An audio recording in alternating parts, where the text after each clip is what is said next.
Armored Core 6 is a game that grew on me. As you can see from the title, I'm not a fan of the mech genre. I don't hate the mech genre and I don't think it's bad, I just have a sort of personal aversion to it. It just doesn't interest me. Armored Core 6 Fires of Rubicon didn't change that, but I'm definitely more open to trying mech games in the future if they're anywhere near as polished as Armored Core 6 is.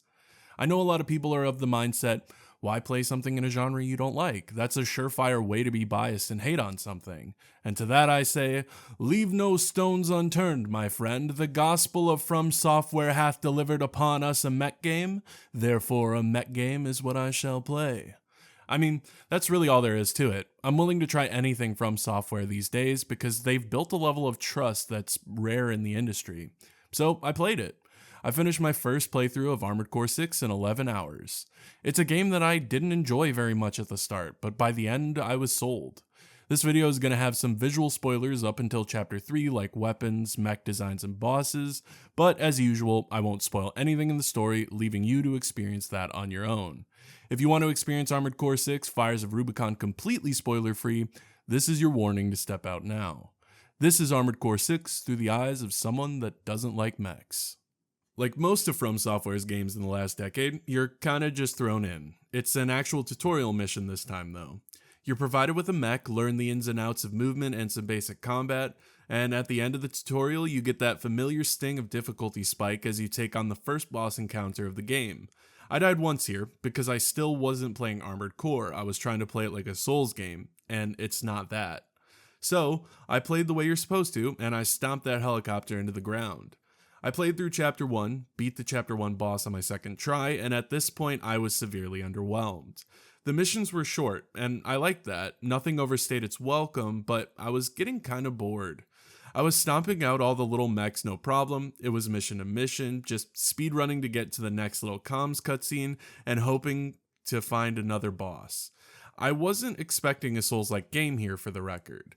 This was just the I don't like mechs part clashing with the game. It felt pretty pointless, just smashing up mechs and obeying like the good little mercenary dog you are. Then the good stuff started happening, and it was all worth the wait. I'll get my brief thoughts about the story out of the way now, because I'm not going to spoil it. You see, this was the part that surprised me the most about Armored Core 6. The story is pretty engaging after that beginning slog that I was mentioning. On the surface, it's just another faction war game, a bunch of corporations fighting over a resource, in this case it's called Coral. It's typical, but it makes up for it with a pretty colorful cast of characters. Now, the story is told through comms notifications, audio log style, before and after missions, so if that's not your cup of tea and you prefer seeing cutscenes or seeing the faces behind the comms, this is not your game. I didn't mind it for Armored Core. The voice cast did a great job bringing these characters to life. There's more than meets the eye to all the corp war nonsense though, and it's really good. One thing to note, this is not a game you can play once if you want to experience the full story. New Game Plus and New Game Plus Plus are both required to see it all.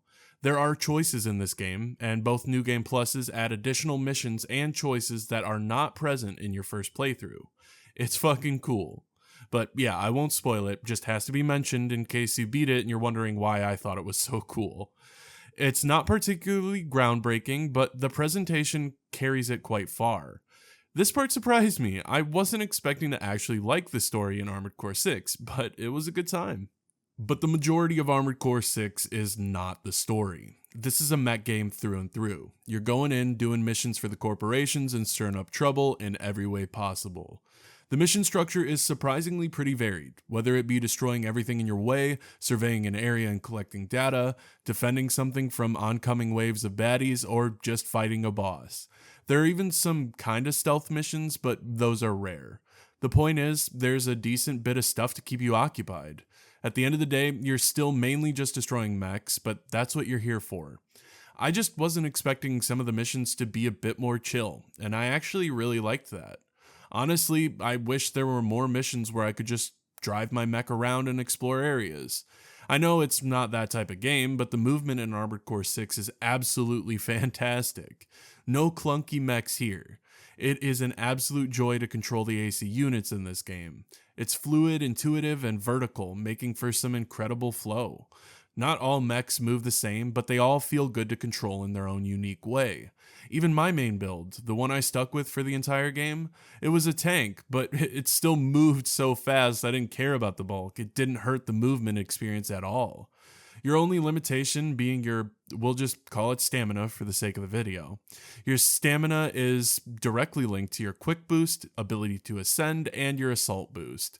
It's very familiar for anyone used to the Souls titles or any action game that uses a stamina system. It's a resource you have to manage when both in and out of combat, whether it be for dodges or for traversal. Combat is as complex as you make it out to be. You can tailor make your mech suit to your needs. We'll get into that later. You have your two main guns. They can be any combination you want them to be, even opting for melee weapons if you so choose. Then you have your two shoulder weapons, which are usually heavier damage, slower to recharge, stagger bar destroyers. Yes, there is a stagger bar, and sometimes a shield bar.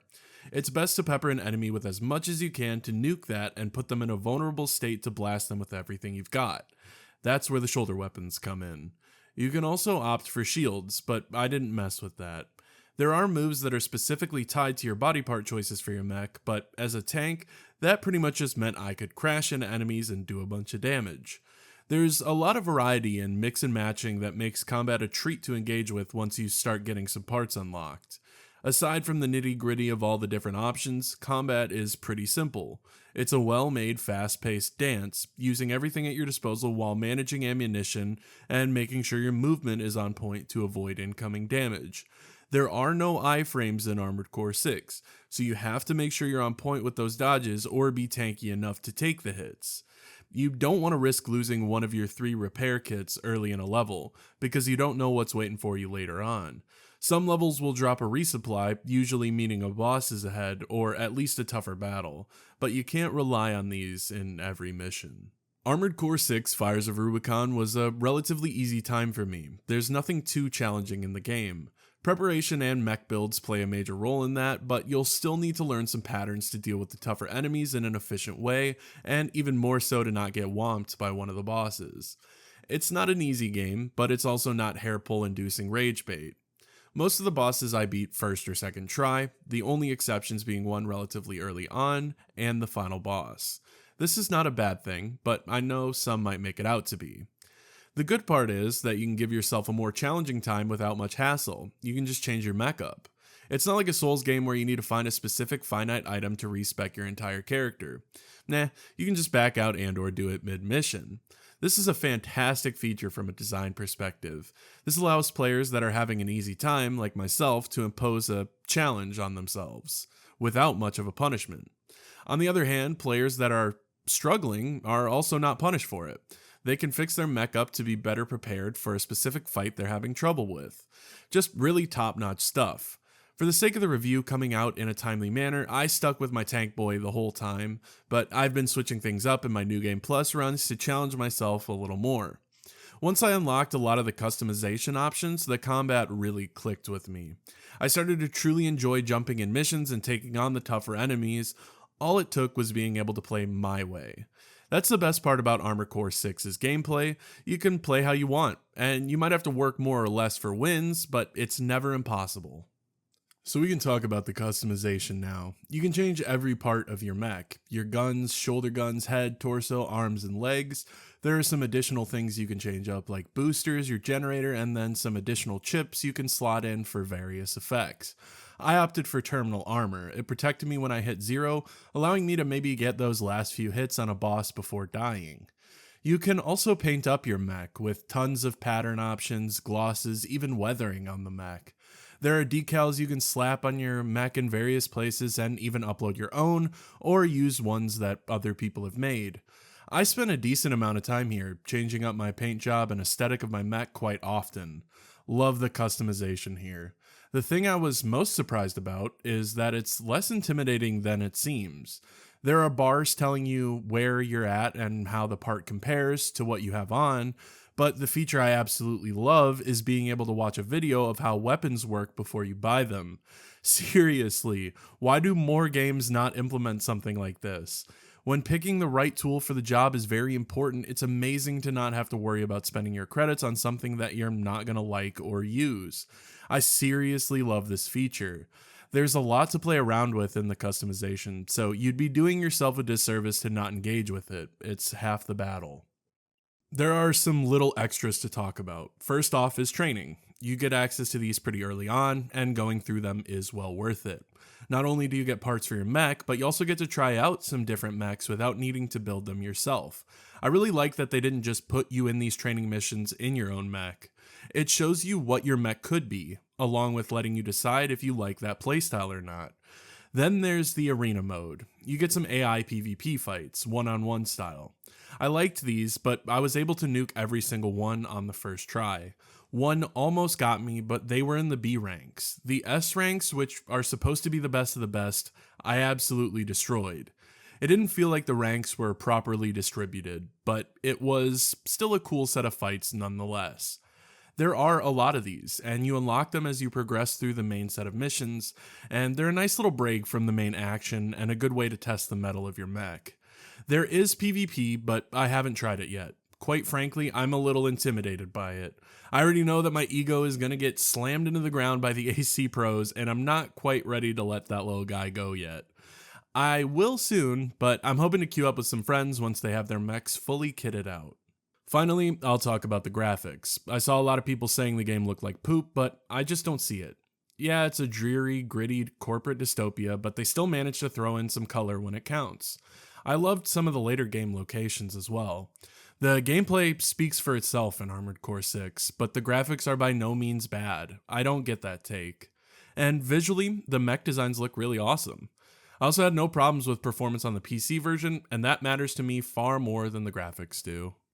At the end of the day, Armored Core 6 Fires of Rubicon is a mech game. What you see is what you get. I'm sure you already know by looking at the footage whether or not this game is going to be something that you'd enjoy. I will say, as someone that doesn't have an interest in the genre, it thoroughly surprised me again and again. By the end, I was ready to start New Game Plus and jump right back into the mech slaying madness. It's not my favorite game of all time, nor is it my favorite game that's come out this year, but it's one that I'm happy I stuck through the initial hesitancy and dislike towards to get to a truly enjoyable experience. It grew on me, it really did. It's just a really competent, well-made game with tons of features and customization to keep the replay value high. It's distinct enough to be an experience that I can't say I've ever had in a video game before, and I'm glad I did. I'm going to give Armored Core 6 Fires of Rubicon an 8 I'm a tank out of 10. I hope you enjoyed the video. Let me know what you think about Armored Core 6 Fires of Rubicon. Is this your first foray into the series like it is mine, or are you a veteran of the Armored Core franchise? If you did enjoy, make sure to like, comment, and subscribe and hit the notification bell to be notified of future uploads. Plenty more content to come. Anyways, I'm out. I'll catch you in the next one. Peace.